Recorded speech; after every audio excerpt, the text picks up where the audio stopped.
الحمد للہ وکفی وسلام علی عبادہ الذین اصطفی اما بعد.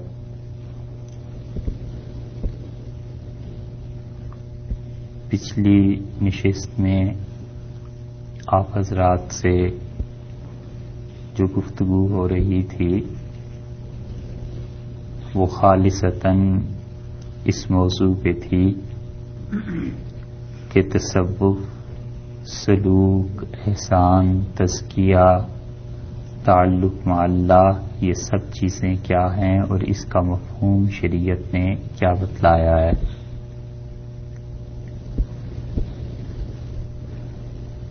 اور آپ سے یہ عرض کیا تھا کہ سارے تزکیہ اور احسان کا خلاصہ یہ ہے کہ انسانی اخلاقیات میں تبدیلی آئے اور انسان صحیح معنی میں ایسا بے ضرر، ایسا سلامتی اور امن کا گہوارہ بن جائے جس کے متعلق ہر آدمی یہ کہہ سکے کہ اس سے کوئی تکلیف نہیں پہنچتی، اور اس شخص کی شخصیت کی تعمیر اس طرح سے ہو کہ جو رسول اللہ صلی اللہ علیہ وسلم نے مومن انسان کی تمام صفات بیان کی ہیں وہ صفات اس شخص میں جلوہ گر ہونی چاہیے. اور اس کے لیے ایک بات یہ عرض کی تھی کہ یہ ضروری ہے کہ اس کا اصلاح کا تعلق اور اللہ کے نیک بندوں کی صحبت اسے نصیب ہو، اور اس کے ساتھ ساتھ وہ کثرت سے اللہ کو یاد کرتا رہے، اللہ کا ذکر کرتا رہے. اس کثرت ذکر سے اور اللہ کو بار بار یاد کرنے سے در حقیقت انسان میں سوچ پیدا ہوتی ہے، فکر پیدا ہوتی ہے. اٹھتے بیٹھتے جب وہ کسی ذات کا نام لیتا ہے تو اس کے بارے میں ایک تصور ذہن میں آتا ہے، اور وہ تصور ان صفات کے ساتھ آتا ہے کہ مجھے اس ذات کی خوشی مطلوب ہے، اس ذات کے ساتھ تعلق مطلوب ہے، اور ایک دن ایسا آنے والا ہے کہ اگر میں نے کچھ گڑبڑ کی تو وہاں جا کے اس ذات کے ہاں حساب دینا پڑے گا، اور اگر میں کوئی اچھا کام کرتا ہوں تو اس کا کریڈٹ اور اجر اس کے ہاں مجھے ملے گا. اللہ تعالی کے ساتھ ایسا تعلق جب پیدا ہو جائے اور انسان ہمیشہ اس تصور کو قائم رکھنے کی کوشش کرے تو بس یہ وہ مرتبہ ہے جس کو کہا گیا ہے کہ اللہ کی ایسے عبادت کرے جیسے وہ اللہ کو دیکھ رہا. اللہ کی ذات کا اتنا خوف جو اس کو اللہ کی نافرمانی سے روک دے، بس یہ مطلوب ہے. کسی بھی چیز کا اتنا خوف کہ انسان اس ڈر کی وجہ سے کوئی عمل کر نہ سکے وہ مطلوب نہیں. شریعت نے ہر چیز میں اعتدال کی تعلیم دی ہے اور اعتدال کے راستے کو اختیار کرنے کو کہا ہے. رسول اللہ صلی اللہ علیہ وسلم نے فرمایا کہ لوگوں تم نیک عمل کرتے کرتے تھک جاؤ گے اور اللہ تمہیں ثواب اور اجر دینے سے نہیں تھکتا.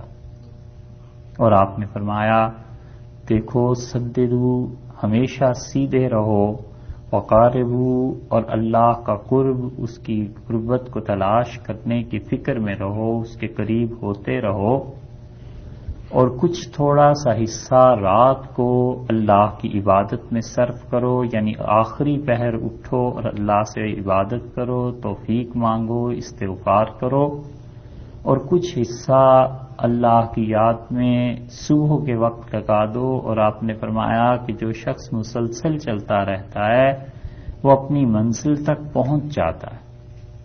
اور پھر بڑی حکمت آمیز بات فرمائی. آپ نے فرمایا کہ جس شخص کو دور کا سفر کرنا ہوتا ہے وہ شام کو ہی اپنے سفر کی تیاری مکمل کر لیتا ہے. تو جتنا طویل راستہ ہے اس راستے کے لیے، اللہ کی قربت کے لیے، اللہ کے قریب ہونے کے لیے، تزکیے کے لیے یہ ضروری ہے کہ انسان فکر کرے اور اپنے آپ کو صحیح انسان بنائے، مگر اعتدال کے ساتھ.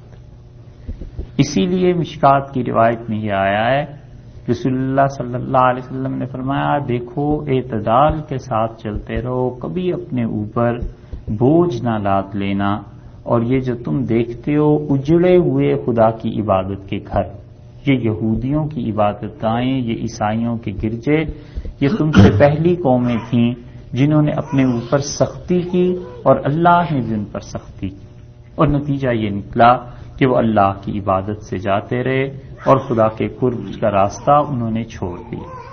تو اتنا خوف کسی بھی چیز کا کہ جو انسان کے حواس کو معطل کر دے یہ مطلوب نہیں، بلکہ اتنا خوف کافی ہے کہ اس کے اور اللہ کی نافرمانی کے درمیان حائل ہو جائے. رسول اللہ صلی اللہ علیہ وسلم نے فرمایا اللہم اقسم لنا من خشیتک، اللہ مجھے اپنا اتنا خوف دے دے ما تحول بہ بیننا و بین معصیتک، جو ہمارے درمیان اور تیری نافرمانی کے درمیان آ جائے، تیرے ڈر اور روب کی وجہ سے میں تیری نافرمانی نہ کر سکوں. ڈر اور خوف کی بھی دو قسمیں ہیں. ایک قسم وہ ہے جو خوف کسی ایسی چیز سے آتا ہے جس کے متعلق انسان کا تصور یہ بنے کہ اس سے میرا نقصان ہو جائے گا. چور سے ڈرتا ہے، ڈاکو سے ڈرتا ہے، پولیس سے ڈرتا ہے، اسی طرح علی حاصل القیاس درندوں سے ڈرتا ہے. اور اس قسم کا خوف نتیجے میں نفرت پیدا کرتا ہے، اس کا اللہ کے خوف سے کوئی تعلق نہیں ہے. یہ باریک بات مگر سمجھنی چاہیے کہ ہر آدمی جو کہتا ہے کہ اللہ کا خوف، اللہ کا خوف، تو اللہ تعالی کا ایسا خوف جس سے نفرت پیدا ہونی شروع ہو جائے، الیاذ باللہ یہ حرام ہے. بالکل ایسا ڈر مطلوب نہیں. اور نفرت کا نتیجہ یہ نکلتا ہے کہ دوری ہو جاتی ہے، انسان کہتا ہے کسی طرح میری جان چھٹ جائے اس چیز سے. اور یہ خوف کا وہ تصور ہے جو عیسائیت نے دیا اور ان گمراہ مذاہب نے لوگوں کو دیا جنہوں نے اللہ کے اور اس کے درمیان دوری پیدا کر. اور خوف کی دوسری قسم ایسی ہے کہ جیسے کسی بڑے آدمی کا روب ہوتا ہے. شیر کو آپ دیکھیے، وہ پنجرے میں بند ہو، کچھ نہیں کہہ رہا، مگر اس کا دھاڑنا حتیٰ کہ اس کو دیکھ کے انسان پر دہشت اور روب طاری ہو جاتا ہے، اور انسان حیران ہوتا ہے کہ کتنا روب اس میں، اس کی شخصیت، اس کے چہرے اور اس کے جسم میں خدا نے رکھا ہے. یہ وہ روب مطلوب ہے اللہ کے ہاں جس کی وجہ سے اس کی نافرمانی نہ ہو سکے. جیسے کوئی آدمی گھر میں داخل ہوتا ہے تو ماں باپ کا ایک روب ہوتا ہے، باپ کا ایک روب ہوتا ہے. یہ نہیں ہے کہ وہ اسے کچھ کہہ رہے ہیں، بلکہ یہ تو خود بچوں والا ہو گیا، اتنی عمر ہو گئی، اس کے باوجود اونچی بات نہیں کرتا، اس کے باوجود گھر میں ادب اور احترام کا ماحول قائم رکھنے کی کوشش کرتا ہے کہ والد گھر میں ہیں، میں اونچا بولوں گا وہ سنیں گے تو یہ بری بات ہے. وہ جو روب انسان کے اندر پڑتا ہے اور اس روب کی وجہ سے اس شخصیت کے سامنے کوئی غلط حرکت نہیں کر سکتا، یہاں تک کہ اس روب کا ایسا اثر ہوتا ہے کہ باپ کے سامنے کبھی اپنے بچوں سے زیادہ بے تکلف نہیں ہو سکتا. وہ روب کا اثر ہے. بس یہ روب اللہ کا مطلوب ہے کہ وہ اتنا رہے مومن انسان پہ کہ اس کی ذات کا تصور جب آ جائے تو پھر گناہ کے اور اس کے درمیان یہ حائل ہو جائے، اللہ کی نافرمانی نہ کر سکے. یہ روب نتیجے میں نفرت پیدا نہیں کرتا، اس سے عظمت بڑھتی ہے، اس سے حدود قائم رہتی ہیں، لمٹس کا پتہ چلتا ہے. اپنی اوقات بھی پتہ چلتی ہے اور دوسرے کا اقتدار، دوسرے کا غلبہ اور دوسرے کا ادب بھی سمجھ میں آتا ہے کہ اصل میں یہ چیز ہے۔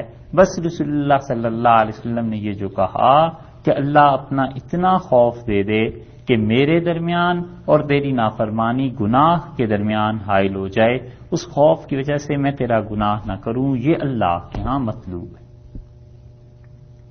اور یہی حال اللہ تعالی کی محبت کا بھی، کہ اللہ کی محبت اتنی غالب آ جانی چاہیے کہ دنیا کی ساری محبتوں پر اللہ کی محبت غالب آ جائے۔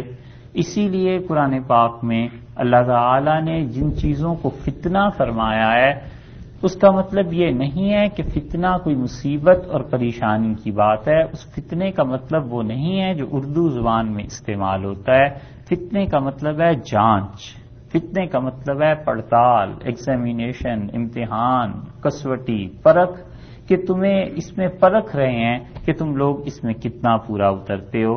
اسی لیے کہا کہ تمہارے اموال اور تمہاری اولاد تمہارے لیے فتنے کی چیز ہے، یعنی آزمائش کی چیز ہے۔ رسول اللہ صلی اللہ علیہ وسلم نے دوسری طرف دیکھیے تو احادیث میں کئی جگہ پر آپ نے یہ فرمایا ہے کہ دیکھو تمہاری اولاد زیادہ ہونی چاہیے۔ آپ نے کہا کہ فإنی مقاصر بکم الامم، تم جتنے زیادہ ہوگے قیامت میں فخر کروں گا کہ میری امت کے افراد اتنے زیادہ ہیں۔ رسول اللہ صلی اللہ علیہ وسلم سے پوچھا گیا کہ اللہ کے رسول دو رشتے ہیں، ایک آدمی نے کہا، اور ایک قبیلہ تو وہ ہے کہ وہ خوبصورت ہیں، وہاں کی لڑکیاں اچھی ہیں مگر ان کے یہاں اولاد نہیں ہوتی، اور دوسرا قبیلہ ایسا ہے جن خواتین کے یہاں اولاد کے زیادہ چانسز ہیں۔ تو رسول اللہ صلی اللہ علیہ وسلم نے فرمایا وہاں شادی کر لو جہاں اولاد زیادہ ہونے کی توقع۔ اسی طرح ایک اور حدیث میں آیا کہ رسول اللہ صلی اللہ علیہ وسلم نے یہ بات ارشاد فرمائی کہ تم لوگوں میں سے جو نیک عمل صالح جو جاری ہوں گے، تو آپ نے فرمایا ولد صالح، اچھا بیٹا، اچھی اولاد، جو بھی بیٹی ہو بیٹا ہو، مگر تمہارے بعد تمہارے لیے دعا کرے گا، یہ آخرت کے ذخیرے میں سے بتلائے۔ اور یہاں تک بھی ارشاد فرمایا کہ ایک شخص کا جنت میں درجہ بلند کیا جاتا ہے اور وہ اللہ تعالی سے عرض کرتا ہے کہ اللہ میرے نیک اعمال تو سارے ختم ہو گئے اور میں جنت میں آ کے ابھی بھی مزید میری ترقی ہو رہی ہے، یہ کیوں؟ تو اللہ تعالی فرماتے ہیں کہ ولد صالح یدعو لک، وہ تیرا نیک بیٹا تیرے لیے دعا کرتا ہے، اس دعا کی وجہ سے ہم تیرا درجہ بلند کر دیتے ہیں۔ اب ایک طرف تو اتنی تلقین ہے اور دوسری طرف دیکھیے تو قرآن کہتا ہے کہ وہ فتنہ یعنی تمہاری آزمائش کی چیز ہے۔ مال کے متعلق بھی ایسے ہی ہے، قرآن نے کہا ہے کہ وہ آزمائش کی چیز ہے، اور رسول اللہ صلی اللہ علیہ وسلم سے پوچھا گیا کہ آپ مال کے متعلق کیا کہتے ہیں، پیسے کے متعلق، تو آپ نے فرمایا کہ بڑی اچھی چیز ہے جب کہ وہ مومن کے پاس ہو، یعنی اسے خرچ کرنے والے ہاتھ جب اچھے ہوں، تو آپ نے فرمایا نعمہ، بڑی اچھی نعمت ہے خدا کی جب اسے خرچ کرنے والے ہاتھ بھی مومن کے ہوں۔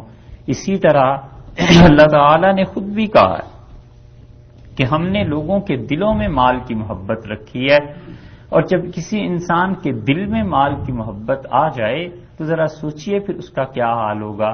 سب سے بہتر بات حضرت عمر رضی اللہ عنہ نے اس بارے میں کہی، ان کے پاس جب مال غنیمت کے ڈھیر لگ گئے تو انہوں نے اس ساری مال غنیمت کے مال کو دیکھا، سونا چاندی، وہ چھوٹی چھوٹی پہاڑیاں بن گئیں۔ جب ایران فتح ہوا تھا تو اتنا مال و دولت آیا، تو حضرت عمر رضی اللہ عنہ نے کہا کہ اللہ آپ نے خود ہی کہا ہے کہ ان چیزوں کی محبت آپ نے ہمارے دل میں ڈال دی ہے، سو پروردگار ہم اس کی محبت سے، اس کی طلب سے کیسے بے نیاز ہو سکتے؟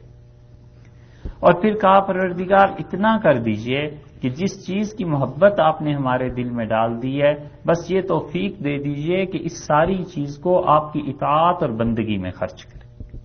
یہ بہترین بات تھی جو انہوں نے کہی کہ پیسہ، اسی پیسے کو اللہ نے فتنہ کہا ہے۔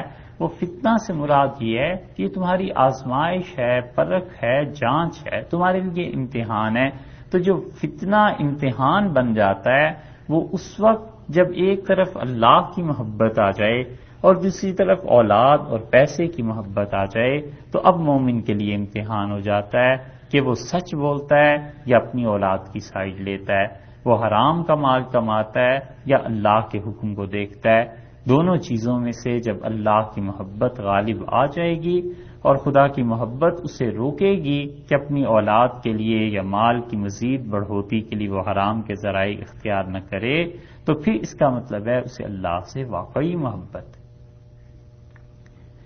اتنا قوی عنصر ہے یہ، اتنا زیادہ قوی جذبہ ہے یہ محبت کا کہ انسان ہزارہا برائیوں سے اسی لیے بچتا ہے کہ جس چیز سے اسے محبت ہوتی ہے وہ چیز اس میں مانع بن جاتی ہے.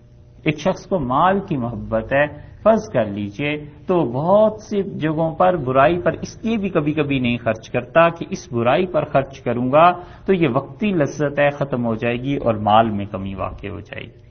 اسی طرح اس غلط محبت کی مثال میں آپ دیکھیے کہ جیسے کسی انسان کے سامنے یہ بات آ گئی کہ وہ کسی محکمے میں چلا گیا ہے، اب اسے پتا ہے کہ یہاں جتنے لوگوں کو جاب مجھے دینی ہے، جتنے کینڈیڈیٹس آئے ہوئے ہیں، ان میں سب سے بہتر لڑکا یہ ہے، سب سے بہتر خاتون اس معاملے میں اس سے مشورہ کیا جا سکتا ہے، اور اس میں اس کے اپنا بیٹا بھی آ جاتا ہے اور اس کے بیٹے سے بھی بڑھ کر کوئی اور ہے جس کو رکھا جا سکتا ہے.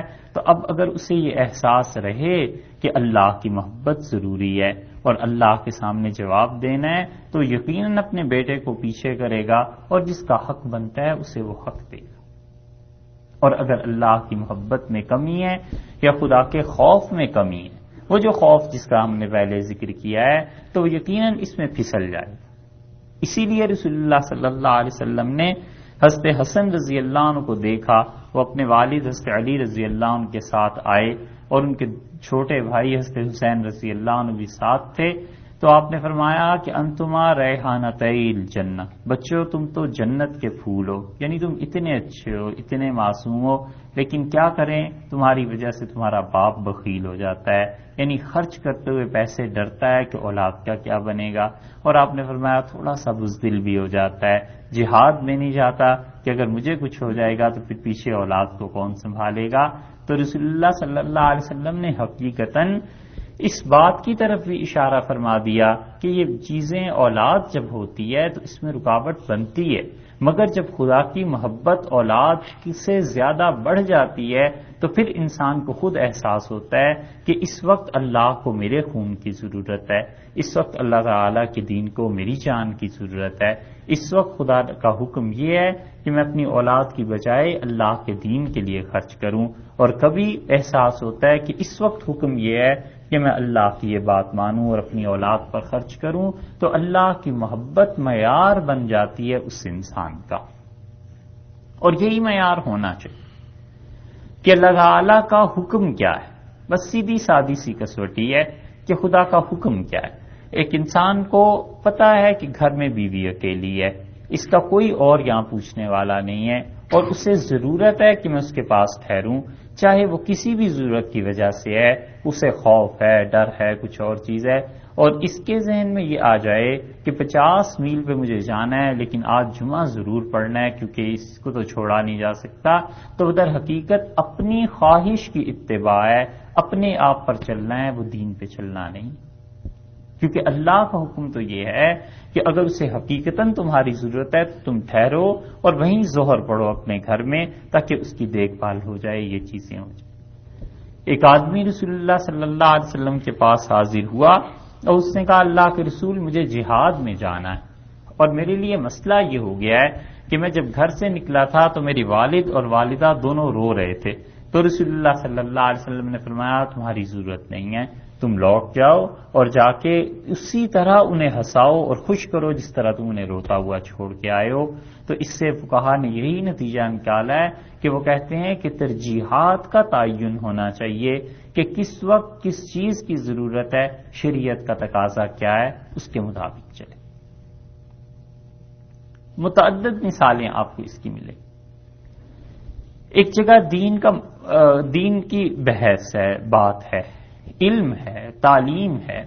اب کوئی انسان یہ چاہتا ہے کہ اپنے گھر میں سے باہر نہ نکلے، ٹی وی ہے، مصروفیات ہیں، بچے ہیں، اور گھر میں کوئی ضرورت بھی نہیں ہے، اگر وہ باہر جا کے دین کا علم حاصل کر سکتا ہے تو اب شریعت کا حکم یہ ہے کہ تم جاؤ اور علم کو حاصل کرو، صحیح تعلیم کو حاصل کرو، گھر میں بیٹھنے کا کیا ہے تمہارے پاس جواز اور مقصد کچھ بھی نہیں، تو اسے چاہیے کہ وہ حاصل کرے۔ اور ایک آدمی ایسا ہے کہ جو سمجھتا ہے گھر میں بھی میری ضرورت ہے، گھر میں رہنا چاہیے اور باہر اس کا کوئی کام نہیں ہے، کوئی علم اس نے نہیں سیکھنا، کسی کی عیادت کو اس نے نہیں جانا، معاش کا مسئلہ رات کو اسے درپیش نہیں ہے۔ شریعت کہتی ہے جب شام ہو گئی، مغرب اور عشاء ہو گئی، اب اس کے بعد کا جتنا وقت ہے یہ تمہاری بیوی کا حق ہے اور تمہیں یہ وقت اس کے پاس گزارنا چاہیے۔ جب باہر کوئی ضرورت نہیں ہے تو باہر فضول گھومنے سے فائدہ کیا ہے؟ اب ایک آدمی یہ چاہے کہ وہ باہر فضول میں وقت گزارے اور یہ سمجھتا ہے کہ میں کوئی کام کر رہا ہوں، تو وہ کوئی کام نہیں کر رہا سوائے اس کے کہ کسی کا حق ضائع کر رہا ہے۔ اور اگر اللہ کے احکامات کی، اللہ سے محبت اور خوف کی تعلق کی بات ہوگی تو پھر اسے سمجھ میں آئے گا کہ اس وقت کس کا حق ہے اور مجھے کیا کرنا ہے۔ یہ چیزیں انسان کو بناتی ہیں، اور ساری کی ساری انسانی اخلاقیات اس کی بنیاد 3 چیزوں پر ہے، اور جب تک 3 چیزیں کنٹرول میں انسان کے نہ ہوں اور انسان کے کنٹرول کے ساتھ ساتھ اس پہ شریعت کا حکم نہ پتا ہو یا اس پہ عمل نہ کرتا ہو تو پھر جا کر خرابی پیدا ہو جاتی ہے۔ اور وہ تینوں چیزیں اللہ نے ہر ایک میں رکھی ہیں، کافر ہے، مومن ہے، کوئی اس کی تقسیم اور تخصیص نہیں ہے کہ اللہ تعالیٰ نے کسی کو بالکل نہ دیا ہو، ہر ایک کو دیا ہے۔ ہاں اللہ کی تقسیم ایسی ہے، کسی میں کم کسی میں زیادہ۔ ان 3 چیزوں کو انسان کو چاہیے کہ ہمیشہ اعتدال میں رکھے۔ ان 3 چیزوں پر ایک چوتھی چیز مرتب ہوتی ہے جو اس کا نتیجہ نکلتی ہے، اور وہ نتیجہ اللہ کے ہاں مطلوب ہے۔ وہ 3 ایلیمنٹس جو ہر انسان میں ہوتے ہیں، اس میں سے پہلی چیز عقل ہے، اور شریعت کا حکم یہ ہے کہ عقل کو اعتدال میں رکھے۔ اپنی عقل کا اتنا بے محابہ استعمال کہ کوئی آدمی اس کے شر سے محفوظ نہ رہے، غلط بات ہے۔ رسول اللہ صلی اللہ علیہ وسلم نے متعدد جگہ اس بات کی مذمت کی ہے کہ کوئی آدمی اتنا عقل والا ہو جائے، یعنی عقل کا اتنا غلط استعمال کرے کہ لوگوں میں اس کا نام ہو جائے کہ بہت ہی عقل مند ہے، اور حقیقت میں وہ لوگوں کو دھوکہ دے گا۔ رسول اللہ صلی اللہ علیہ وسلم نے فرمایا کہ قیامت کے قرب میں تمہیں ایسے لوگ ملیں گے جن کو دیکھ کر لوگ کہیں گے بڑا ہی عقل مند، اور لوگ ان کی زبان کو سن کے کہیں گے کہ بڑا سمجھدار آدمی ہے، اور آپ نے فرمایا تم جان لینا کہ اس شخص میں کے دل میں رائی کے برابر ایمان نہیں ہوگا۔ یہ عقل کا حد سے بڑھا ہوا استعمال ہے کہ کسی انسان کو دھوکہ دے دینا، کسی انسان کا مذاق اڑانا، کسی انسان کی چغلی، 2 لوگوں کو، قوموں کو، افراد کو، معاشرے میں آپس میں لوگوں کو لڑانا۔ وہ سمجھتا ہے یہ میں نے ٹرک کی ہے، یہ سیاست ہے اور یوں ہی چلتا ہے، یہ دنیا کا نظام ہے۔ شریعت کہتی ہے یہ کوئی عقل مندی کی بات نہیں ہے، یہ قیامت میں تمہارے گلے پڑ جائیں گی یہ سب باتیں، اور اس وبال سے تم اپنی جان چھڑا نہیں سکو۔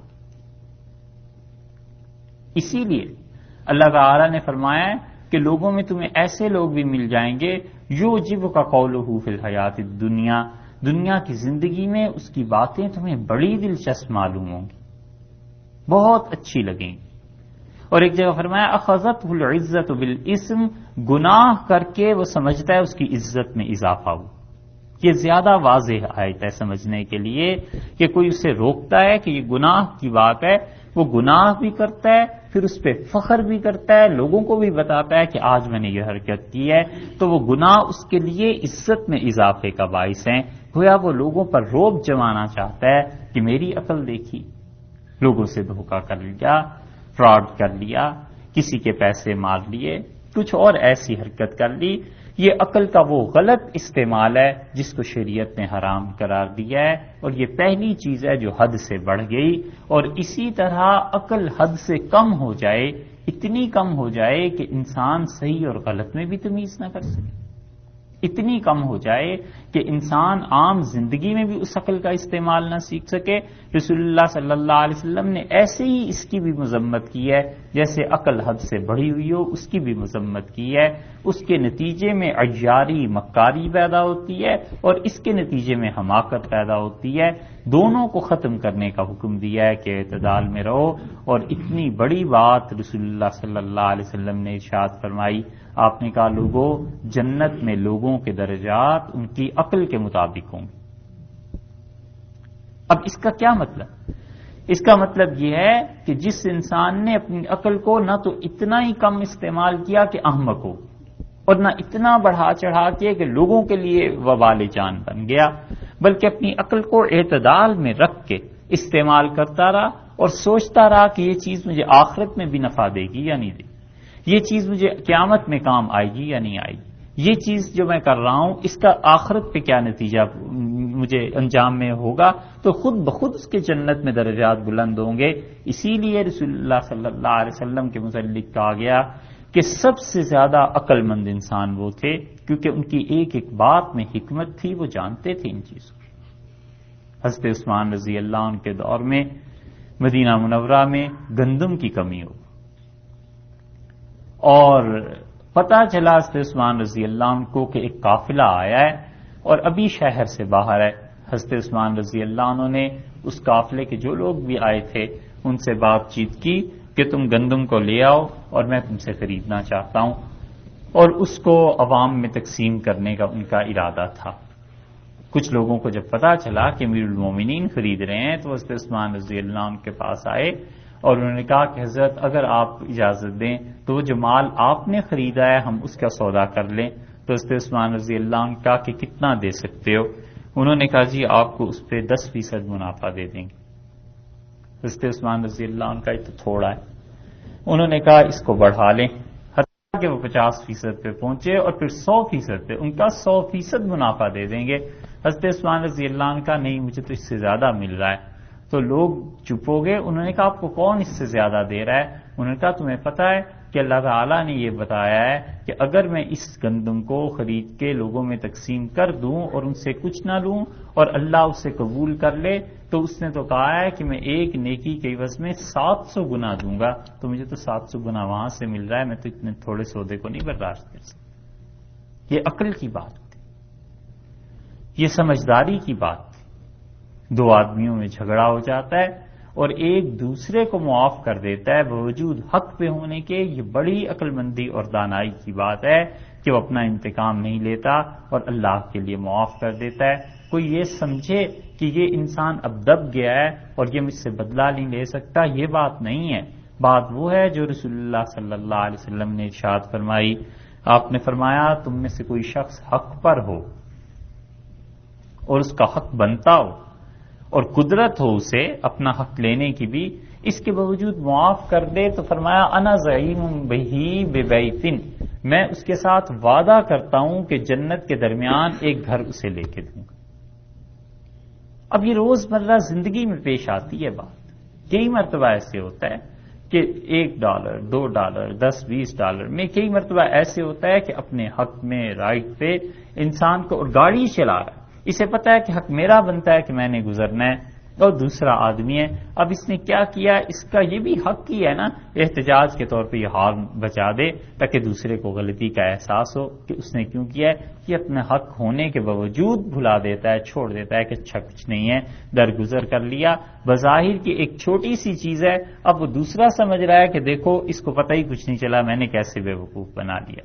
یا وہ یہ سمجھ رہا ہے کہ میں تو اس انسان کو کچھ سمجھتا ہی نہیں ہوں. تو وہ جو کچھ بھی سمجھتا رہے، اسے یہ نہیں پتا کہ اس نے کتنی عقل مندی کی بات کی ہے کہ اس نے اپنا حق چھوڑ کر اس حدیث پر عمل کر لیا جو رسول اللہ صلی اللہ علیہ وسلم نے ارشاد فرمائی ہے. تو عقل پہلی چیز ہے. اس عقل کو نہ تو اتنا استعمال کرے کہ عیاری اور مکاری کی حد تک پہنچ جائے اور نہ ہی اتنا کم ہو جائے کہ بالکل ہی احمق بن جائے. دونوں چیزوں کے درمیان رکھ کے شریعت نے کہا سے استعمال کرے. دوسرا مؤثر جذبہ جو اللہ تعالی نے ہر ایک میں رکھا ہے، مومن اور کافر ہر ایک میں، وہ جنس ہے. اللہ نے ہر ایک میں یہ جذبہ رکھا ہے اس کو بالکل بے لگام چھوڑ دینا، اتنا کہ انسان حیوانات کے درجے میں جا گرے، اس کو بھی رسول اللہ صلی اللہ علیہ وسلم نے منع کیا ہے۔ اور اللہ تعالیٰ نے صاف صاف کہا ہے کہ فَمَنِ ابْتَغَىٰ وَرَاءَ ذَلِكَ، جو ان خواہشات کو بیوی کے علاوہ کچھ اور جگہ پہ استعمال کرنا چاہتا ہے، فَأُولَٰئِكَ هُمُ الْعَادُونَ، یہ ایسے لوگ ہیں جو حد سے بڑھے ہوئے ہیں۔ تو ایک حد تھی، اس نے اس لمٹ کو بھی کراس کر لی۔ اور اگر یہ جذبہ ہو ہی نہ تو انسانی نسل کی بقا ممکن نہیں ہے، انسانوں کی حفاظت ممکن نہیں ہے، اس دنیا میں آگے نسلوں کا چلنا ممکن نہیں ہے۔ اس کو بھی شریعت نے کہا کہ لمٹس میں رکھا جائے، نہ حد سے بڑھنے دیا جائے نہ حد سے کم ہونے دیا جائے، بلکہ جو اللہ تعالیٰ نے اس کے صحیح مقامات رکھے ہیں ان کے متعلق اجازت دی کہ یہ چیزیں۔ اسی لیے رسول اللہ صلی اللہ علیہ وسلم نے اس کے مبادی، اس کی ابتدائی چیزوں میں لوگوں کو سہولت دی ہے۔ آپ کے پاس حضرت جابر رضی اللہ عنہ آئے تھے، انہوں نے نکاح کے سلسلے میں بات کی تو رسول اللہ صلی اللہ علیہ وسلم نے نشاندہی فرمائی تم فلاں جگہ شادی کر لو۔ حضرت عبد الرحمن ابن عوف رضی اللہ عنہ آئے ہیں اور انہیں رسول اللہ صلی اللہ علیہ وسلم نے پوچھا ان کے کپڑوں پہ ایک خاص قسم کا رنگ دیکھ کے، تو آپ نے کہا تمہاری شادی ہو گئی؟ انہوں نے کہا جی۔ تو آپ نے فرمایا ولیمہ؟ انہوں نے کہا نہیں کیا۔ تو آپ نے فرمایا تم ولیمہ کرو، اگرچہ بکری کا ایک چھوٹا بچہ ہی کیوں نہ ذبح کر لو، مگر ولیمہ کرنا۔ اتنا آسان شریعت نے اسی لیے رکھا تھا کہ ہر شخص کے لیے اپروچیبل یہ چیزیں رہیں، ایسے نہیں ہے کہ بڑے بڑے مہر اور یہ چیزیں باندھ دی جائیں جس کو کوئی انسان بعد میں ادا نہ کر سکے۔ حضرت ایک صحابی رضی اللہ عنہ تھے محمد ابن مسلمہ رضی اللہ عنہ، اور انہوں نے اپنے نکاح کا پیغام بھجوایا اور انہوں نے اس لڑکی کو دیکھنے کی کوشش کی، تو وہ جو لڑکی کے اعزہ تھے انہوں نے بڑا برا منایا اس بات کا کہ تم اس لڑکی کو دیکھنا چاہتے ہو، یہ کیا حرکت ہے؟ تو انہوں نے کہا رسول اللہ صلی اللہ علیہ وسلم نے خود ہم سے یہ بات ارشاد فرمائی تھی کہ آپ نے کہا جہاں تم نے نکاح کرنا ہو اگر تم سے ہو سکے تو تم اسے دیکھ لو، ممکن ہے کہ تمہارا نباہ اس سے بعد میں نہ ہو تو تمہیں کوئی پریشانی نہیں۔ ایک صحابی رضی اللہ عنہ آئے اور انہوں نے عرض کیا اللہ کے رسول میں فلاں قبیلے میں نکاح کرنا چاہتا ہوں، تو رسول اللہ صلی اللہ علیہ وسلم نے فرمایا تم وہاں نکاح کر لو، لیکن وہاں کی لڑکیوں کی جو آنکھیں ہیں وہ ذرا سی خراب ہوتی ہیں، تو دیکھ لینا ایسے نہ ہو شادی کے بعد تمہیں دقت ہو۔ یہ سب چیزوں کے رجحانات کے اس کو اسی لیے رکھا ہے کہ انسان ان معاملات میں گناہ گار نہ ہو، نہ خود ہو نہ دوسرے کو گناہ گار کرے۔ پہلے دیکھ لے گا تو اسے اطمینان ہو جائے گا کہ میں نے شادی کرنی ہے نہیں کرنی، بجائے اس کے کہ شادی کے بعد اب دیکھے، اب وہ کہے کہ اس میں یہ نقص ہے یہ نقص ہے، ان کی بھی غیبت کرے، اپنی زندگی بھی خراب کرے اور ان کی۔ عامش رحمت اللہ علیہ حدیث کے بہت بڑے امام تھے، اور حدیث کی شاید ہی کوئی کتاب ایسی ہو جس میں ان کی روایات نہ ہو۔ سلیمان بن مہران رحمت اللہ علیہ ان کا نام تھا، اور ان کے ایک شاگرد تھے، اور عامش عربی میں کہتے ہیں جس کی آنکھیں چندھیائی بھی ہوں، یا ایک ترجمہ اس کا یہ ہے کہ بلکہ وہ جو آپ نے دیکھا ہوگا لائٹ پڑتی ہے تو آنکھیں کھول نہیں سکتے، اسے کہتے ہیں عامش۔ تو ان کے ساتھ یہ معاملہ تھا، اور اللہ نے بہت بہت علم دیا تھا، حدیث میں بڑے بڑے محدثین ان کے شاگردوں میں شمار ہوتے تھے۔ یہ امام ابو یوسف رحمۃ اللہ علیہ جو حنفی فقہا اور قاضی ہیں اتنے بڑے، یہ عامش رحمۃ اللہ علیہ کے شاگردوں میں گویا آتے تھے، کئی احادیث انہوں نے ان سے روایت کی ہیں۔ عامش رحمۃ اللہ علیہ کے پاس ان کے ایک شاگرد آئے اور ان کے پاؤں میں کچھ تکلیف تھی، وہ صحیح طرح چل نہیں سکتے تھے، لنگڑا کر چلتے تھے۔ تو جب بھی دونوں یہ استاد اور شاگرد، اور وہ بھی اسی درجے کے خدا کے نیک بندے، اور بڑا حدیث میں ان کا مقام تھا، ہر حدیث کی کتاب میں آئے گا آپ کو لکھا ہوا ملے گا کہ عارج نے یہ روایت نقل کیا امام عامش رحمۃ اللہ علیہ سے۔ تو وہ عارج اور عامش یعنی ایک وہ جس کی آنکھیں چندھیائی ہوئی ہیں اور ایک وہ جن کے پاؤں سے صحیح چلا نہیں جاتا، لنگڑا پن ہے، یہ جب بھی بازار میں نکلتے تھے کہیں بھی تو لوگ دیکھ کے خوش طبعی کے طور پہ، مزاح کے طور پہ ہنستے تھے کہ دیکھو یہ کیسی جوڑی خدا نے بنائی، یہ دونوں جا رہے ہیں۔ تو ایک دن عامش رحمۃ اللہ نے عارج کو بٹھایا اور کہا بیٹے میرے پاس پڑھا کرو، مگر جب میں مارکیٹ میں جاؤں ضروریات زندگی کے لیے میرے ساتھ نہ جایا کرو۔ انہوں نے کہا اس میں کیا حرج ہے؟ انہوں نے کہا تم نے دیکھا ہے لوگ مذاق صحیح ہنستے ہیں کہ کیسے دو آدمی جا رہے ہیں، دیکھو اس کو اور اس کو. تو اس نے کہا پھر کیا ہوا، لوگ ہنستے ہیں تو لوگ گناہگار ہوتے ہیں، ہمیں اس سے کیا فرق پڑتا ہے. تو انہوں نے کہا میرے بیٹے میں یہ چاہتا ہوں کہ نہ ہماری وجہ سے لوگ گناہگار ہوں اور نہ لوگوں کی وجہ سے ہم شرمندہ. انہوں نے کہا درمیان کا سلامتی کا راستہ اختیار کرو. یہ کوئی طریقہ نہیں ہے کہ ہم ایسی حرکت کریں جس حرکت کی وجہ سے لوگ گناہگار ہوں اور لوگوں کے ذمے گناہ لازم آئے. یہ اسلام کا صحیح نقطۂ نگاہ تھا جو انہوں نے بتایا. اب بہت مرتبہ لوگ ایسی بات کرتے ہیں جس کی وجہ سے جو بظاہر کوئی اتنی بڑی بات نہیں ہے، شریعت نے اسے کوئی فرض واجب بھی قرار نہیں دیا، محض ایک مستحب کام فرض کر لیجئے کہیں قرار دیا ہے. اب لوگ چاہتے ہیں کہ اس کام کو کریں اور چاہے ساری دنیا اس پہ ہنسے، یہ سوچے سمجھے بغیر کہ ہمارے اس کام کی وجہ سے جو فرض واجب نہیں ہے ہم پہ، جو بالکل ضروری نہیں ہے، ہم لوگوں کو گناہگار کر رہے ہیں. اس کی آخر کیا ضرورت؟ کئی مرتبہ آپ کو یہ مثالیں دیکھنے میں آئیں گی. ایئرپورٹ پہ دیکھ لیجئے، کئی مرتبہ یورپ میں کسی جگہ کہ اب وہ ایسی جگہ مصلی بچھا کر نماز پڑھ رہا ہے کہ ہر آنے جانے والے کو اس سے دقت ہو، اس سے تکلیف ہو. وہ نماز اس جگہ ہی پڑھنا کیوں ضروری ہے؟ ذرا سے ہٹ کے ادھر ادھر بھی تو پڑھی جا سکتی ہے. اب جو آدمی گزرے گا اس کی وجہ سے تنگ ہوگا، برا بھلا کہے گا، وہ بھی گناہگار ہوگا اور اس کے گناہ کا جواز اس شخص نے پیدا کیا ہے.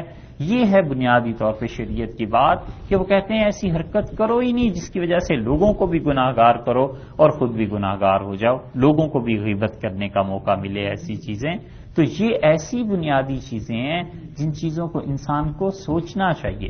اور یہی مقصد ہے اس کا کہ رسول اللہ صلی اللہ علیہ وسلم نے فرمایا تم میں سے جس نے شادی کرنی ہے اسے چاہیے کہ اگر ہو سکے تو پہلے اس لڑکی کو دیکھ لے، ایسے نہ ہو کہ بعد میں ان دونوں کی ازدواجی تعلقات نہ قائم رہ سکیں، خرابی پیدا ہو جائے.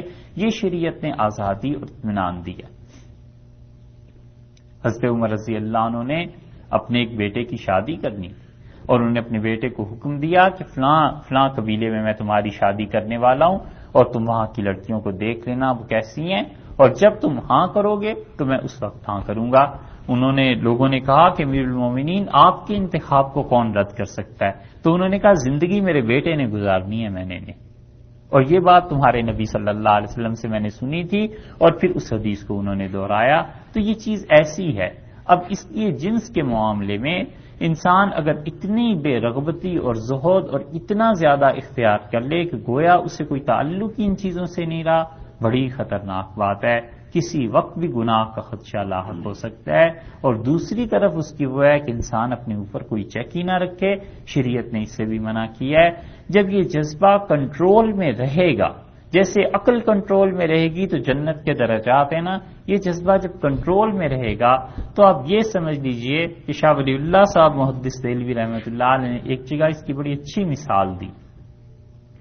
انہوں نے لکھا ہے کہ جنس جو ہے اس کی مثال گھوڑے کی طرح کہ گھوڑا جتنا طاقتور ہوگا، اب جتنا اسے قابو میں رکھیں گے اتنا ہی فاصلہ جلدی طے ہوگا، اور ذرا سی لگام ڈھیلی پڑی تو اس گھوڑے نے پٹک کے زمین پہ پھینک دیا اور زندگی کا خاتمہ ہو گیا.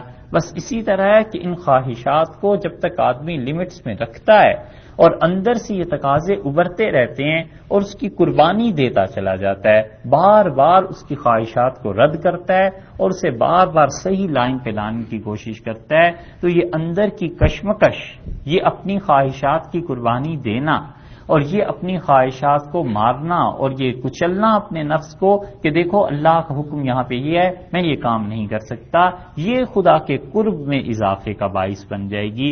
یہ بظاہر اس کے لیے الجھاؤ ہے، لیکن خدا نے اس الجھاؤ میں بھی اس کے لیے صبر اور ثواب رکھا ہے، اور صبر پہ خدا نے ثواب کا وعدہ کیا ہے. دوسرا جذبہ یہ ہے، یہ جب کنٹرول میں آتا ہے تو انسان کے اخلاقیات جو ہیں بنیادی طور پہ اس میں یوں سمجھ لیجئے کہ پہلے 33% تھے تو اب 66% ہو گئے. اور تیسری چیز جو انسانی اخلاقیات کو بناتی ہے اور وہ جو جذبہ ہر انسان میں ہے وہ غصہ ہے. اور اسی لیے غصہ اتنا کم ہو جائے کہ کسی انسان کو غصہ آئے ہی نہ، یہ بھی غلط بات. اس کے سامنے اللہ تعالیٰ کی سارے احکامات توڑے جا رہے ہیں اور اس کے پیشانی پہ بل تک نہیں آتا. اس کے سامنے اس کی اولاد دین کا مذاق اڑا رہی ہے، وہ اپنے بچوں سے اتنا نہیں کہہ سکتا کہ یہ دین کا کام ہے، اس کا مذاق مت اڑاؤ؟ اس میں گویا کوئی غیرت اور اس چیز کا نام ہی باقی نہیں رہا۔ شریعت نے اسے بھی منع کیا، اسی لیے قرآن پاک میں آیا، اللہ نے فرمایا کہ جب تم ان لوگوں کو دیکھو جو میری آیات کا مذاق اڑا رہے ہیں اور وہ ایسی باتوں میں مصروف ہیں کہ میرے دین کا مذاق اڑ رہا ہے، تو اللہ تعالی نے فرمایا فلا تقعدوا معهم، خبردار ان کے ساتھ نہ بیٹھنا، اور اگر تم ان کے ساتھ بیٹھو گے تو تم بھی ویسے ہی ظالم ہو جاؤ گے۔ اور اسی لیے دوسری حدیث میں بڑی صراحت سے آیا ہے کہ اللہ تعالی نے ایک بستی کے متعلق حکم دیا کہ اس بستی کو الٹ دو۔ فرشتوں نے عرض کیا کہ فیہا عبدک، اللہ اس شہر میں آپ کا ایک ایسا بندہ ہے، اس قریے میں، کہ لم یعص طرفۃ عین، جس نے ساری زندگی تیری اتنی نافرمانی بھی نہیں کی جتنی دیر میں پلک جھپکی جاتی۔ تو اللہ تعالیٰ نے فرمایا اس سمیت اس بستی کو الٹ دو۔ اور پھر اللہ تعالیٰ نے اپنے فرشتوں کو کہا کہ تم نے دیکھا ہے میرے سارے احکامات اس کے سامنے توڑے گئے اور اس کی پیشانی پر اس شکن تک نہیں آئی، جی بجبی تک نہیں ہوا، میرے سارے احکامات اس کے سامنے ٹوٹے اور یہ اپنی عبادتوں میں مصروف رہا، اور اس نے نہ کسی کو روکا، مراد یہ تھی، اور نہ کسی کو منع کیا۔ تو ایک غصہ اس چیز پہ آتا ہے کہ شریعت میں مطلوب ہے کہ انسان میں اتنی حمیت تو ہونی چاہیے کہ جہاں شریعت کے خلاف بات ہو رہی ہے، جہاں غلط بات کی جا رہی ہے، جہاں اللہ کا کوئی حکم ٹوٹ رہا ہے، انسان میں غیرت ہونی چاہیے کہ بھئی یہ خدا کا کام ہے، خدا کا حکم ہے، تم اس بات کو نہیں کر سکتے، اور پھر اس کے مقابلے میں جو مناسب قدم ہے وہ اٹھائے۔ ایک پہلو تو یہ ہے غصہ اس پہ بھی نہ آئے، اس کو شریعت نے بالکل تسلیم نہیں کیا۔ اسی لیے رسول اللہ صلی اللہ علیہ وسلم نے فرمایا من قتل دون مالہ فہو شہید، جو اپنی مال کی حفاظت میں مر جائے وہ بھی شہید۔ مال اس نے محنت سے کمایا ہے، جوڑا ہے، کن کن خواہشات کی قربانی دی ہے، ایک آدمی آ کے اس کا سارا مال ہڑپ کرنا چاہتا ہے، چھین کے لے جانا چاہتا ہے، اتنا غصہ تو ہونا چاہیے کہ اسے کہے بھئی یہ کس کھاتے میں تم لے جا رہے ہو، یہ میں نے اس لیے رکھا ہے، مجھے اللہ کے دین کا کام کرنا ہے، یا اپنی اولاد کی ذمہ داری ہے، جو چیز بھی، اتنا غصہ تو اس میں ہونا چاہیے۔ رسول اللہ صلی اللہ علیہ وسلم نے اسی لیے دوسری بات میں ارشاد فرمایا کہ جو شخص اپنی عزت کی حفاظت میں مارا جائے وہ بھی شہید ہے۔ اس کے گھر پہ حملہ ہو گیا، دشمن نے حملہ کیا، کچھ بھی، وہ اپنی عزت کی حفاظت کرتا ہے، اس میں مارا گیا وہ بھی شہید ہے۔ تو ایک تو یہ سائڈ ہے، اور دوسرا غصہ وہ جو حد سے بڑھا ہوا ہو کسی انسان کا، اور اس میں وہ قتل کے ارتکاب کی نوبت آ جائے، اور اتنا غصہ کہ کسی انسان کی بات برداشت کرنے کا اور تحمل کرنے کا مادہ ہی انسان میں نہ رہے، شریعت نے اس کی بھی مذمت کی، اس کا حل بھی بتایا۔ مذمت تو اس طرح کی رسول اللہ صلی اللہ علیہ وسلم نے کہ آپ نے ایک آدمی کو غصے میں دیکھا، اور وہ بلکہ ایک آدمی آپ کے پاس حاضر ہوا اور اس نے کہا اللہ کے رسول مجھے نصیحت کر دیجئے، تو آپ نے فرمایا لا تغضب، غصے کے تقاضے پہ عمل نہ کریں۔ اس نے پھر کہا بار بار، فرد مرارن، رسول اللہ صلی اللہ علیہ وسلم بار بار یہ کہتے رہے کہ دیکھو غصہ نہ کرو، غصہ نہ کرو۔ اس کا مطلب یہ ہے کہ غصے میں جو کچھ تمہارے جی میں آتا ہے اس کے تقاضے پہ عمل نہ کرو۔ غصے کا حل اور علاج رسول اللہ صلی اللہ علیہ وسلم نے بتلایا، اور بہت سے علاج بتائے۔ آپ نے ایک شخص کو غصے میں دیکھا اور آپ نے فرمایا مجھے ایک ایسا جملہ پتہ ہے کہ غصے کی حالت میں اگر یہ شخص پڑھتا رہے اسے بار بار تو اس کا غصہ اتر جائے گا۔ ہم نے عرض کیا تو آپ نے فرمایا یہی جو تم پڑھتے ہو اعوذ باللہ من الشیطان الرجیم۔ انسانوں کی تقسیم کی، اور آپ نے فرمایا غصے کے معاملے میں 4 طرح کے لوگ ہوتے ہیں، اور ترمذی میں بڑی طویل روایت آئی ہے۔ حضرت ابو سعید رضی اللہ عنہ نے کہا کہ رسول اللہ صلی اللہ علیہ وسلم ایک دن عصر کی نماز کے بعد ہم میں کھڑے ہوئے اور آپ نے ہمیں واعظ کیا، اور وہ ایسا واعظ تھا جو دل ہلا دینے والا تھا، اور جس کی وجہ سے ظرفت العیون، لوگوں کی آنکھیں جاری ہو گئیں، یعنی آنسو آ گئے لوگوں کی آنکھوں میں۔ اور رسول اللہ صلی اللہ علیہ وسلم نے فرمایا ان الدنیا خضرۃ حلو، یہ دنیا بڑی میٹھی ہے، بڑی رنگین، شاداب اور سرسبز ہے، اور اللہ نے اپنا خلیفہ بنا کر تمہیں بھیجا ہے تاکہ اللہ دیکھے تم کیسے اعمال کرتے ہو۔ اور پھر رسول اللہ صلی اللہ علیہ وسلم نے فرمایا یاد رکھو غصے میں لوگ 4 طرح کے ہوتے ہیں۔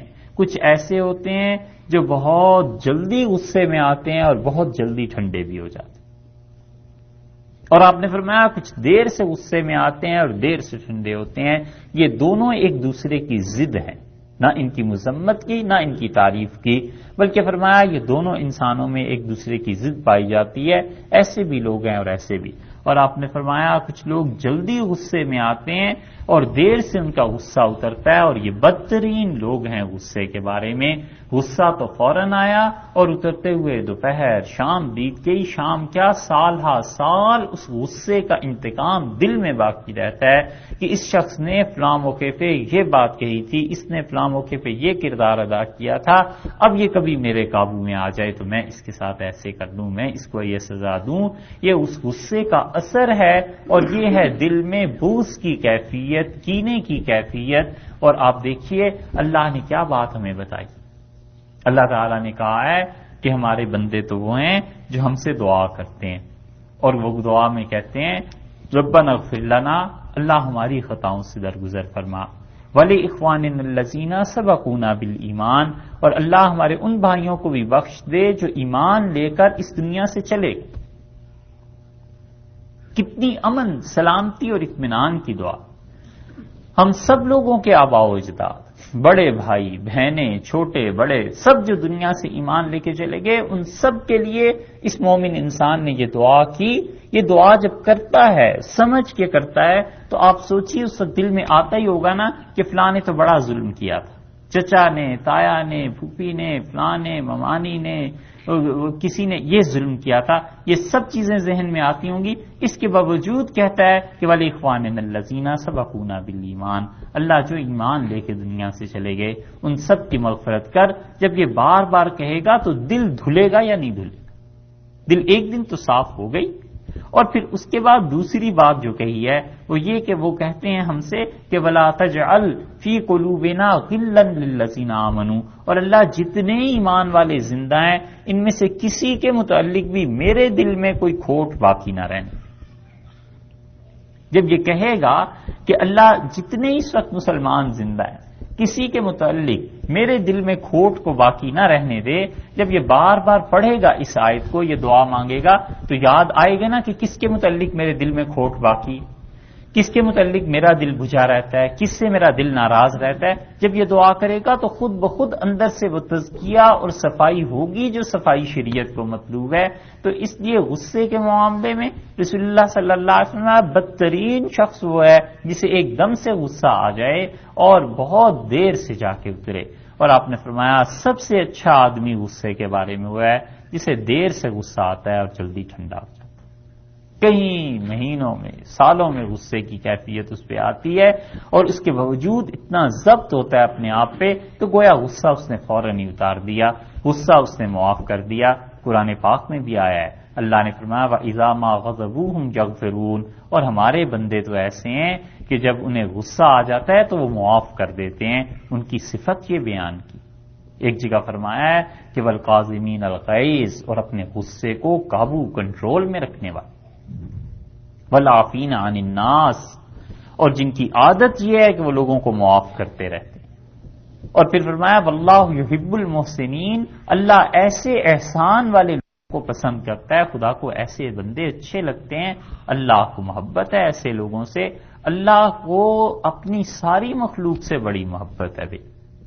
یہ ایسا اصول اور کلیہ ہے، اسے ہمیشہ یاد رکھنا چاہیے، اس میں دو رائے ہو نہیں سکتی۔ جس طرح آپ یہ نہیں کہہ سکتے کہ ابھی امریکہ میں دن ہے، اور جس طرح آپ یہ نہیں کہہ سکتے کہ اس وقت لائٹ نہیں ہے، کون کہہ سکتا ہے؟ وہی جس کی آنکھیں ہی اندھی ہوں، پھر وہی کہیے کوئی، وگرنہ جس کو بھی نظر آتا ہے وہ سب کہیں گے کہ اس وقت لائٹ بھی ہے اور اس وقت باہر روشنی نہیں ہے اور اندھیرا ہے۔ بالکل اسی طرح اللہ کو اپنی مخلوق سے بے انتہا محبت ہے، صرف مسلمانوں ہی سے نہیں، کافروں سے، حتیٰ کہ مسلمان کافر تو تقسیم بات کی ہے، جانوروں تک سے خدا کو محبت۔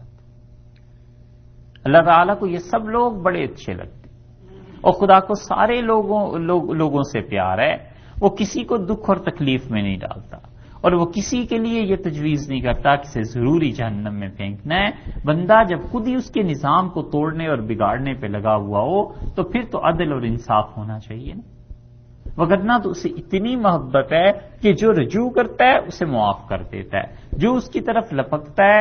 رسول اللہ صلی اللہ علیہ وسلم نے فرمایا، مثال ہے سمجھانے کے لیے کہ قدر شبرن، ایک بالشت کے برابر جو اللہ کی طرف چلتا ہے، اللہ تعالیٰ ایک ہاتھ یعنی 1.5 فٹ کے برابر اس کی طرف لپک جاتا ہے۔ اور رسول اللہ صلی اللہ علیہ وسلم نے فرمایا کہ تم لوگ جب ذکر کرتے ہو اللہ کا لوگوں کے درمیان، تو اللہ تعالیٰ لوگوں سے بہتر یعنی فرشتوں کی مجلس میں اس شخص کا ذکر کرتا ہے جو اس کا ذکر لوگوں کے درمیان کر رہا ہوتا ہے۔ یہ اللہ کی محبت نہیں ہے تو اور کیا؟ اسی لیے وہاں کہا کہ ہمارے بندے تو وہ ہیں جو غصے کو قابو میں رکھتے ہیں اور لوگوں کو معاف کرتے رہتے ہیں۔ اور پھر تیسری بات فرمائیے کہ اللہ ان لوگوں سے محبت کرتا ہے جو لوگ احسان والے ہیں، جو اپر ہینڈ والے۔ یہ اپر ہینڈ کا ہونا، اس کے لیے بڑی قربانی چاہیے، بڑا اپنے نفس کو مارنا پڑتا ہے، پھر ہی جا کر یہ کہیں نصیب ہوتا ہے۔ دوسری آیت دیکھیے، تیسری آیت میں کیا فرماتے ہیں؟ اللہ تعالیٰ نے کہا ہے کہ اپنا رویہ ہمیشہ ایسا رکھو کہ جب کسی سے غلطی ہو جائے تو تم اسے معاف کر دو۔ اور اللہ تعالیٰ نے فرمایا ہے کہ پھر کیا ہوگا؟ فَإِذَا الَّذِي بَيْنَكَ وَبَيْنَهُ عَدَاوَةٌ، تو جس شخص میں اور تمہارے درمیان کوئی دشمنی ہے تو وقت کے ساتھ ساتھ یہ ہو جائے گا کہ كَأَنَّهُ وَلِيٌّ حَمِيمٌ، وہ تمہارا گہرا گرم جوش دلی دوست بن جائے۔ اور پھر اس کے بعد کہا ہے وَمَا يُلَقَّاهَا إِلَّا الَّذِينَ صَبَرُوا، اور یہ بخشنے کی، معاف کرنے کی توفیق، غصے کو قابو میں رکھنے کی توفیق ہم اسے ہی دیتے ہیں جو صبر کرنے والا ہے۔ اور اگلا جملہ فرمایا وَمَا يُلَقَّاهَا إِلَّا ذُو حَظٍّ عَظِيمٍ، اور یہ توفیق تو بس اسے دی جاتی ہے جو بڑے نصیب والا آدمی۔ دنیا میں کوئی آپ کو اور ہمیں کہہ دے یار تم بڑے لکی ہو، تو کیسی خوشی ہوتی ہے کہ واقعی مقدر ہے، قسمت ہے۔ اور کبھی کبھی خدا کے ایسے انعامات ہوتے ہیں کہ آدمی سوچتا ہے اور کہتا ہے یار واقعی مقدر ہی تھا، وگرنہ میرا تو کچھ نہیں، اس میں واقعی میں لکی ہو گیا ہوں۔ دل بھی اندر سے کہتا ہے نا، اللہ نے کس کو کہا کہ وہ لکی انسان ہے؟ ذو حظ عظیم، جسے بڑا نصیب اور مقدر دیا گیا ہے۔ خدا نے کہا ہے وہ شخص ہے جو اپنے غصے کو قابو میں کر لیتا ہے اور معاف کر دیتا ہے۔ زین العابدین رحمۃ اللہ علیہ بیٹھے ہوئے تھے اور انہوں نے دعوت کی اہل مدینہ کی۔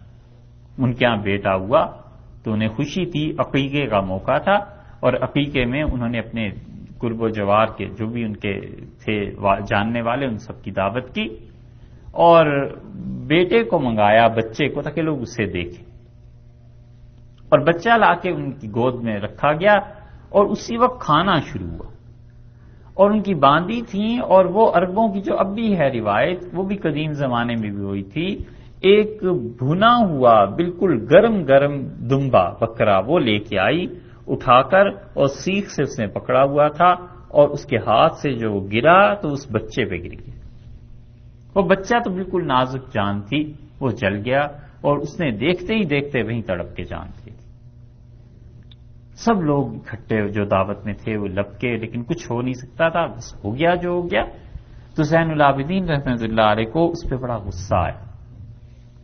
تو وہ لڑکی جو تھی، وہ جو باندی تھی، اس نے کہا والقاظمین الغیظ، اور وہ لوگ جو غصے کو قابو میں رکھتے ہیں۔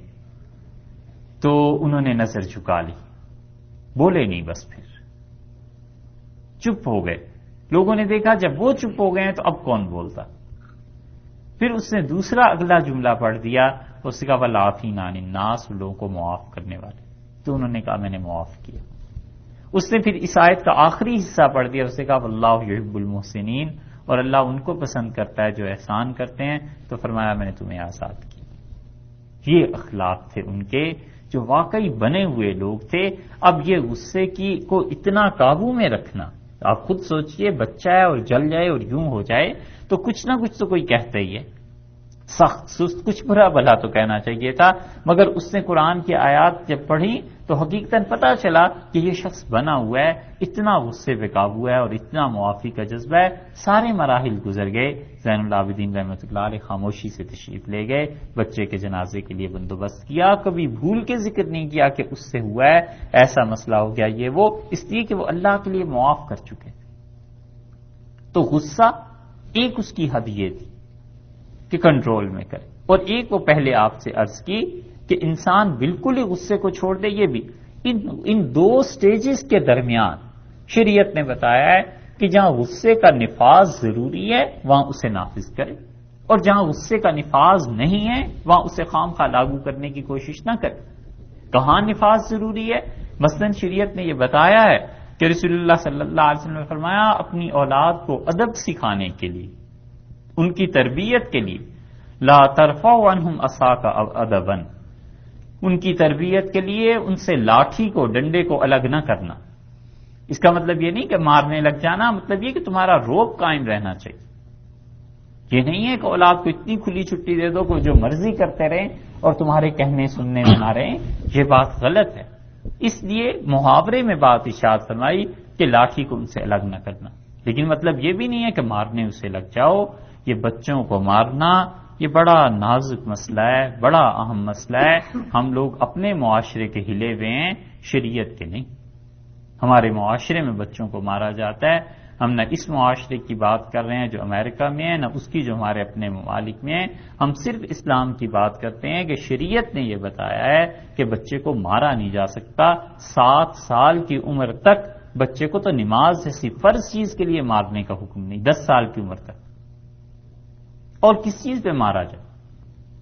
اسی لیے جو محتاط فقہا ہے وہ کہتے ہیں بچے کی کسی حرکت پر اگر غصہ آ جائے تو بجائے مارنے کے اپنے آپ کو قابو میں رکھے، اور جب غصہ اتر جائے پھر سوچے کہ بچے کو کیا سزا ملنی چاہیے، تو اس وقت بچے کو بلا کر پھر مصنوعی غصہ طاری کر لے، جیسے باپ بہت ناراض ہے، اور پھر اسے ڈانٹنا ہے، ڈپٹنا ہے، جو کچھ کہنا ہے۔ کیونکہ اگر اس غصے کی حالت میں جب حقیقی غصہ ہے مارے گا تو اگر مار ہو گئی زیادہ تو بچہ تو نابالغ ہے، اسے تو معاف کرنے کا بھی اختیار نہیں ہے۔ اللہ کیا جواب دے گا؟ بچہ تو معاف نہیں نہ کر سکتا۔ بچہ جا کے 10,000 کا سودا کر آتا ہے تو کوئی سودے کو مانے گا؟ ہر کوئی یہی کہے گا کہ جی بچہ ہے، بچے کے سودے کا کیا اعتبار ہے؟ جب تک بالغ نہ ہو تب تک بات نہیں کی جا سکتی۔ اور اب بچے کو مارے بنا، سمجھائے بنا، غصے کا بھی اظہار نہ کرے تو اس کی تربیت کیسے ہوگی؟ اس لیے دونوں کے درمیان کی بات فقہا نے لکھی ہے۔ انہوں نے کہا اس وقت تو نہ مارے، تاکہ اپنا حق، اپنی جان کو اللہ کی گرفت سے بھی تو بچانا ہے، اور بعد میں اس کی ادب کی خاطر، اسے تعلیم دینے کی خاطر مصنوعی غصہ طاری کر کے اس بچے کو سمجھایا جائے تاکہ اسے پتا چلے کہ یہ بات اس نے غلط کی ہے، یہ حرکت درست نہیں ہے، یہ کرنے کی بات نہیں تھی۔ تو یہ دونوں کے، یہ ہے فقہا کا اعتدال کہ وہ ہر چیز کو اپنی اپنی جگہ پر رکھتے ہیں۔ وہ کہتے ہیں جو صحیح چیز ہے بس وہ کرنے کی، یہ غصے کا صحیح استعمال۔ اسی طرح قرآن پاک میں آیا، اللہ تعالیٰ نے فرمایا ہے کہ اگر تمہاری بیوی تمہاری بات ماننا چھوڑ دے تو تم اس سے باتوں میں سمجھاؤ، اور اگر نہیں سمجھاتی تو تم اس سے اپنا بستر الگ کر لو۔ یہ ناراضگی کے اظہار کی ایک صورت بتائی ہے۔ یہ تو نہیں ہے کہ غصہ آ گیا اور پھر اس کے سارے خاندان اور معائب اور بیوی کی بھی زبان ایسی ہو کہ وہ شوہر، اس کا خاندان، یہ سب چیزیں خدا نے بڑی سنجیدگی کے ساتھ زندگی گزارنے کا حکم دیا ہے، کوئی کھیل تماشے کی چیزیں نہیں۔ اللہ تعالیٰ نے فرمایا اپنا بستر اس سے الگ کر لو۔ وہ کمرے میں سوتی ہے، اس کمرے کو چھوڑ دیا جائے، برآمدے میں آ جائے، دوسرے کمرے میں چلا جائے۔ وہ برآمدے میں ہے، یہ کمرے میں اٹھ کے چلا جائے۔ کتنے دن یہ صورتحال چل سکتی ہے؟ آخر دل میں خیال تو کسی کے پیدا آئے گا کہ میری زیادتی ہے، مجھے جھکنا چاہیے، معافی مانگنی چاہیے۔ کسی دن تو یہ احساس ہوگا۔ اللہ تعالیٰ نے یہ ناراضگی کے اظہار کا حکم دیا ہے کہ یوں ہو جائے، مگر یہ نہیں ہے کہ غصے میں بے محابہ ایسی باتیں کر دی جائیں جس کا حقیقت سے کوئی تعلق نہیں۔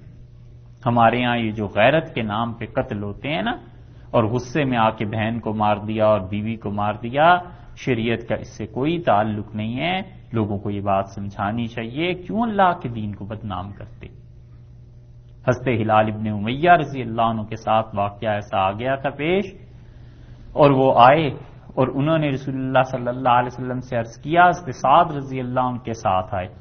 ان کا اللہ کے رسول، اللہ نے 4 گواہوں کی قید لگائی ہے، اور ایک شخص اپنی بیوی کے ساتھ کسی غیر کو دیکھتا ہے تو کیا وہ 4 گواہوں کو ڈھونڈنے جائے گا؟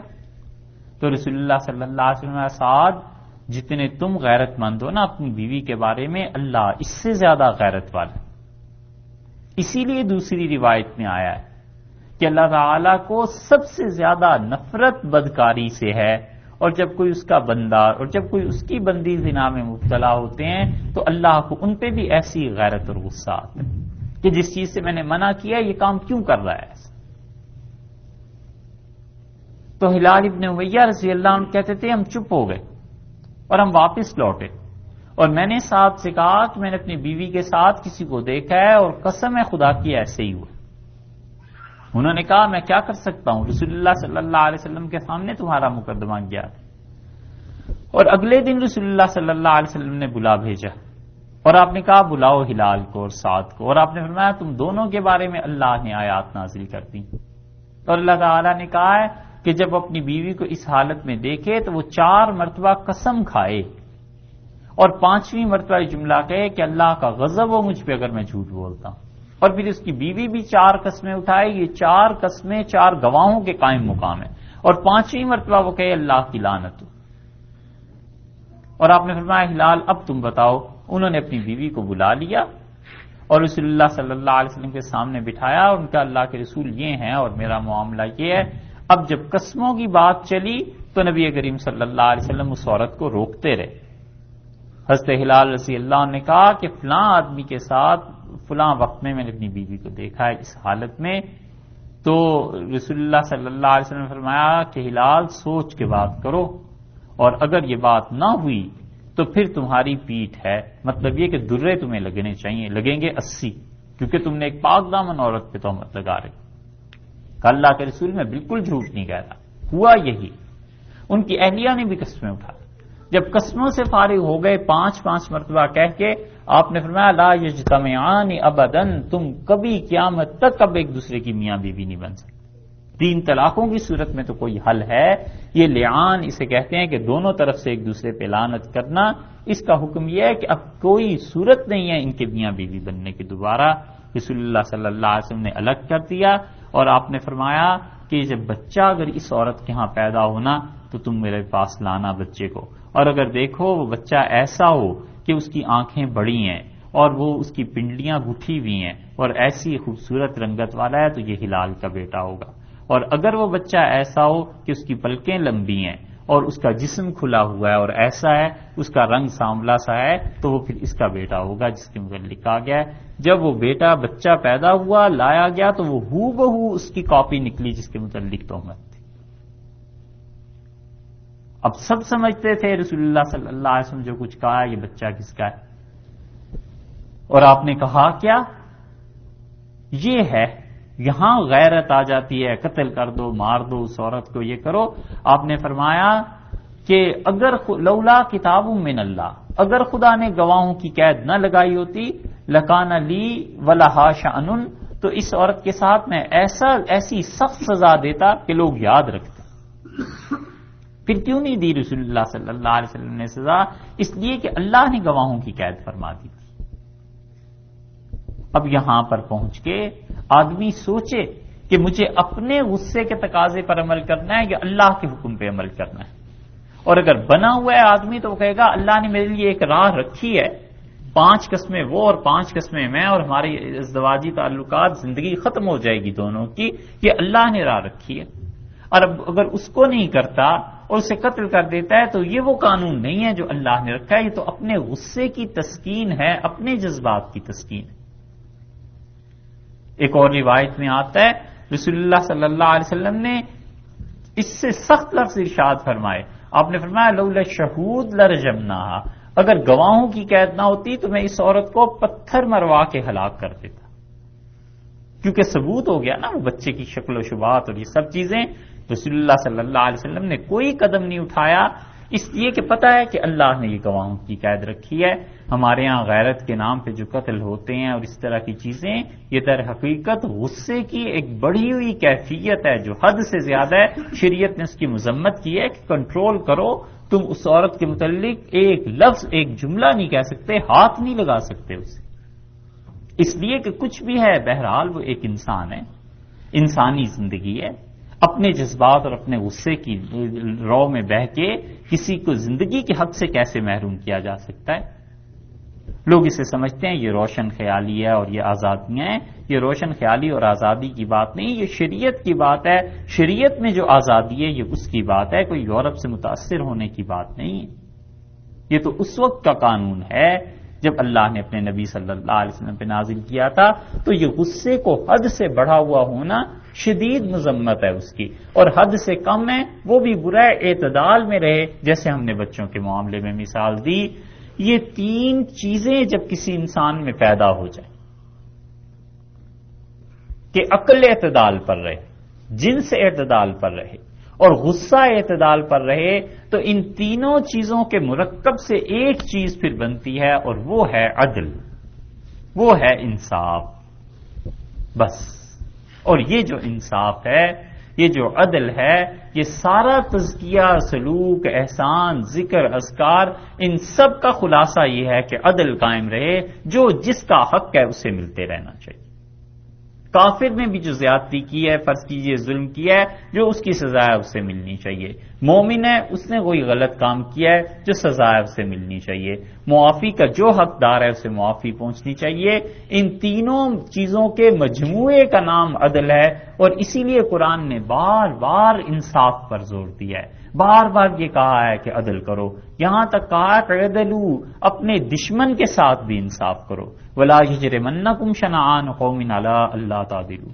تمہارا نفس، تمہارا غصہ، اندر کے رجحانات تمہیں اس بات پر برانگیختہ نہ کریں کہ تم اپنے دشمنوں کے ساتھ زیادتی کرنے لگ جاؤ. اپنے دشمن کے ساتھ بھی انصاف کرو. ہوا اقرب للتقوی. اور لوگوں، تقوی کی بات یہ ہے. کتنے فیصد لوگ ہیں دنیا میں، مسلمان اور کافر سب کو ملا لیں، جو اپنے دشمن کے متعلق بھی انصاف کی بات کریں؟ نہیں کرتے. اور یہ جو مشرکین مکہ تھے، جھوٹ سے اتنی نفرت تھی. جھوٹ بھی تو ایک نوع کا ظلم ہے نا. ابو سفیان رضی اللہ عنہ کہتے ہیں کہ معاہدہ حدیبیہ کا جب ہو گیا تو ہم تجارتی ایک قافلے میں گئے ہوئے تھے شام، اور اتفاق ایسا کہ رسول اللہ صلی اللہ علیہ وسلم نے ہرقل کے نام، شاہ روم کے نام، عیسائی بادشاہ کے نام جو خط لکھا تھا، حضرت داہیہ رضی اللہ عنہ لے کے وہ بھی پہنچے. اور حضرت داہیہ رضی اللہ عنہ اتنے خوبصورت صحابی تھے، اتنے خوبصورت تھے کہ جبریل امین ان کی شکل میں آتے تھے رسول اللہ صلی اللہ علیہ وسلم کے پاس. حضرت عائشہ رضی اللہ عنہ فرماتی ہیں کہ ایک مرتبہ آپ میرے پاس تشریف لائے گھر میں، تو مجھ سے فرمایا کہ تمہیں پتہ ہے یہ کون تھا؟ تو میں نے کہا یہ تو داہیہ تھا. تو آپ نے فرمایا نہیں، یہ تو جبریل امین تھے، اس کی صورت میں آئے تھے. تو حضرت داہیہ رضی اللہ عنہ خط لے کے گئے اور انہوں نے ہرقل کو دیا. تو اس نے پڑھا. وہ عیسائیوں کا بہت بڑا عالم تھا، صرف حکومت ہی نہیں، اتنا علم تھا اس کے پاس کہ وہ ایک مرتبہ بیت المقدس کی فتح میں، بیت المقدس فتح ہوا تھا، وہ آیا ہے شکرانے کے طور پہ، اللہ کا شکریہ ادا کرنے، جیسے حج اور عمرے کے لیے لوگ جاتے ہیں. اور اس نے کہا میری چارپائی مسجد سے باہر بچھاؤ. اور رات کو وہ لیٹا اور ستاروں پر غور کرتا رہا. اور صحیح بخاری میں آیا ہے کہ اس نے اپنے ایک دوست کو خط لکھا اور لکھا کہ ستاروں کی چال سے مجھے رات یہ پتا چل گیا ہے کہ جس آخری نبی نے آنا تھا وہ کہیں آ چکا ہے. قد ظاہر ملک الختان، ان کا بادشاہ، ان کا نبی آ گیا ہے جو لوگ ختنہ کرتے ہیں. تو تم مجھے لکھو. ان کے جو دوست تھے جنہیں خط لکھا تھا، یہ اور وہ دونوں ایک ہی جگہ علم نجوم حاصل کرتے رہے تھے. تو اس نے انہیں خط لکھا کہ بلا شبہ وہ نبی علیہ السلام آ گئے ہیں اور میں تو ان پہ ایمان لے آیا ہوں. اور رسول اللہ صلی اللہ علیہ وسلم کا لکھا کہ وہ کھجوروں والی زمین میں مدینہ منورہ میں ہیں. اور اس کو وہ خط ملا اور چند دن کے بعد اوپر سے گرامی نامہ بھی پہنچ گیا. اب اسے حکومت تھی عزیز، اور اس نے وہ خط پڑھا اور اس کے بعد کہنے لگا کہ یہاں کوئی عرب ہیں، انہیں بلاؤ. اور عرب جب بلائے گئے تو حضرت ابو سفیان رضی اللہ عنہ کا قافلہ بھی انہی دنوں شام میں تجارت کر رہا تھا. یہ سارے اسباب اور واقعات جمع ہو گئے. تو ابو سفیان رضی اللہ عنہ کہتے تھے جب اس نے مجھے بلایا اور سوالات شروع کیے تو کوئی ایک فکرہ ایسا نہیں تھا جس میں جھوٹ شامل کر سکتا، کیونکہ جھوٹ بولنا ہمارے لیے ممکن نہیں تھا.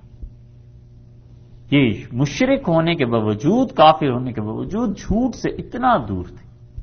اور کہنے لگے بس ایک موقع ملا، کیونکہ احد کی جنگ ہو چکی تھی، تو اس نے کہا کہ تمہارے اور ان کے درمیان کبھی جنگیں بھی ہوتی ہیں؟ میں نے کہا ہاں۔ تو اس نے کہا پھر کون غالب رہتا ہے؟ میں نے کہا الحرب سجال لنا ولہو، لنا ولنا، ڈول کی طرح ہے جنگ تو، اور کبھی ہم جیت جاتے ہیں کبھی وہ جیت جاتے ہیں، یعنی ڈول کبھی کوئی نکال لیتا ہے کنویں سے، کبھی کوئی نکال لیتا ہے، اپنے اپنے نصیب کی بات ہے۔ تو کہنے لگے بس یہ جملہ تھا جو میں تھوڑا سا کہہ سکا، کیونکہ عہد ہم نے جیت لی تھی، بدر انہوں نے جیت لی تھی، اس کے علاوہ کوئی جملہ ایسا نہیں تھا جس کے متعلق میں کہہ سکتا۔ تو جھوٹ کو اتنا معیوب سمجھتے تھے، اس لیے کہ جھوٹ عدل کے خلاف، انصاف کے خلاف ہے، انسانی احترام اور شرافت کے خلاف۔ اس نے ساری باتیں سنی اور سن کے کہنے لگا کہ اگر تم سچ کہہ رہے ہو، اور یہ جو گرامی نام ہے ان کا ہی ہے، ان کی طرف سے آیا ہے، واللہ لو کنت عندہ، خدا کی قسم اگر میں اس ہستی کے پاس ہوتا، لغسلت عن قدمے، میں ان کے پاؤں دھو کے پی لیتا، وہ تو اتنی بڑی ہستی۔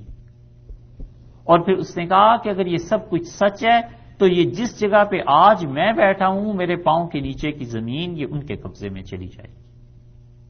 اسے پتا تھا تورات میں کیا آیا ہے، انجیل میں کیا آیا ہے، اور وقت اور حالات کیسے بدلنے والے ہیں۔